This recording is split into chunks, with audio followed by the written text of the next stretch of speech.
Bonjour chers auditeurs et chères auditrices de notre web radio R212, notre auteur Aziz Boussetta, en sa qualité de chroniqueur invité, partage son avis et sa réflexion avec vous dans cet article intitulé « À Ben Kiran, définitivement pas sortable, difficilement fréquentable ». Le voici en podcast pour vous. Aziz Boussetta ouvre sa réflexion de manière percutante et sans détour. Sitôt qualifié, le voilà disqualifié.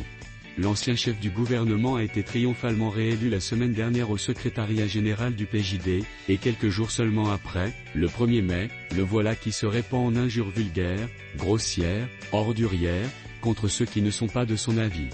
L'homme est coutumier du fait, et il a même bâti sa carrière et fondé son charisme sur des propos de corps de garde, mais on pouvait penser que l'âge aidant, sa réélection serait porteuse d'un assagissement. Il n'en est rien, et ce n'est pas admissible. Notre journaliste poursuit sa démonstration en revenant sur le discours tenu par Ben Kiran à l'occasion du 1er mai ainsi. Dans son discours de la fête du travail, l'ancien chef du gouvernement a montré la pleine capacité de sa fatigue. Discours décousu, narcissisme en inquiétante progression, éloquence évaporée. Éruptif comme rarement, attaquant tout et s'en prenant à tous, il arrive à son mantra préféré, la Palestine et le génocide en cours.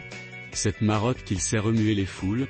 Enfin, ces foules acquises, idolâtres, béates devant leur champion, lui passant tout, même ses dépassements.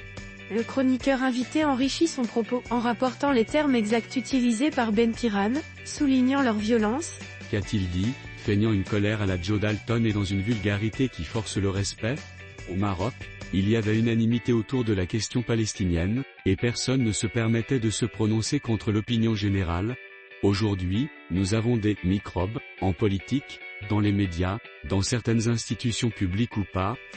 Espèce d'âne, n'as-tu donc pas lu l'histoire, en Andalousie, quand à chaque fois qu'une cité tombait, les autres n'en avaient cure, avant qu'elle ne soit toute balayée.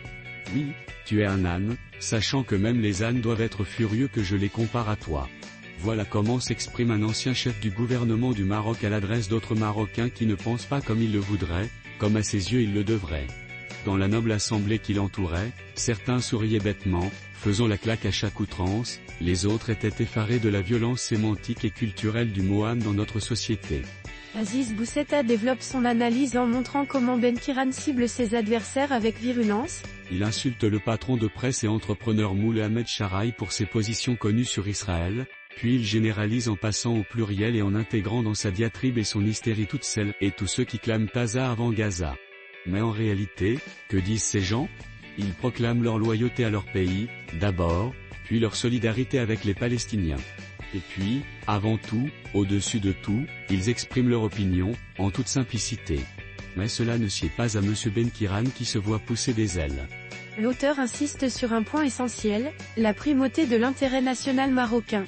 Oui, Monsieur Ben Kiran, nous sommes d'abord Marocains, et notre allégeance, notre fidélité, notre attachement va d'abord au Maroc, et si les intérêts supérieurs du Maroc vont vers la normalisation, alors oui, normalisons.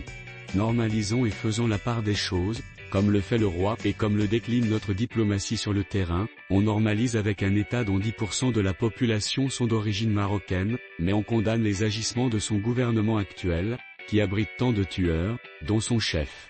Il poursuit en questionnant la légitimité de Ben Kiran à parler au nom de tous les Marocains. Mais qui diable est Monsieur Ben Kiran pour s'exprimer au nom des Marocains? Une petite minorité d'électeurs sont acquis à la cause pjdiste, et encore moins encore à la personne du personnage. Et même au plus fort de sa popularité, ce parti n'avait recueilli que 1,6 million de suffrages, un petit dixième de notre électorat. L'abstention et l'indifférence des Marocains à l'égard des opérations électorales a fait le reste, permettant au PJD d'occuper la pole position et à son chef d'assurer la chefferie du gouvernement. La popularité passée d'un homme appartenant désormais au passé ne peut tout permettre, et, en désignant encore à sa tête un homme en phase ascensionnelle de dépit, le parti a montré qu'il plonge lui-même dans le passé, un peu comme s'il avançait à contresens de la marche du pays. Le chroniqueur invité approfondit sa critique, en abordant les appels irresponsables de Ben Kiran ainsi. Si Abdelila Ben Kiran veut, en outre et outrancièrement, voir des cohortes de jeunes et de moins jeunes galoper vers Gaza pour y faire le coup de feu. Non, monsieur, nos jeunes ont autre chose à faire qu'aller guerroyer et mourir pour une cause qu'ils endossent par humanité, mais qui n'est pas la leur. On ne donne pas sa vie inconsidérément. Quant aux moins jeunes, nos seniors, après une vie de labeur, ils mériteraient bien une retraite reposante, mais rien ne vous empêche d'y aller, vous, à Gaza, puisque vous ne semblez pas souhaiter cette retraite paisible que vous voulez nier à vos contemporains.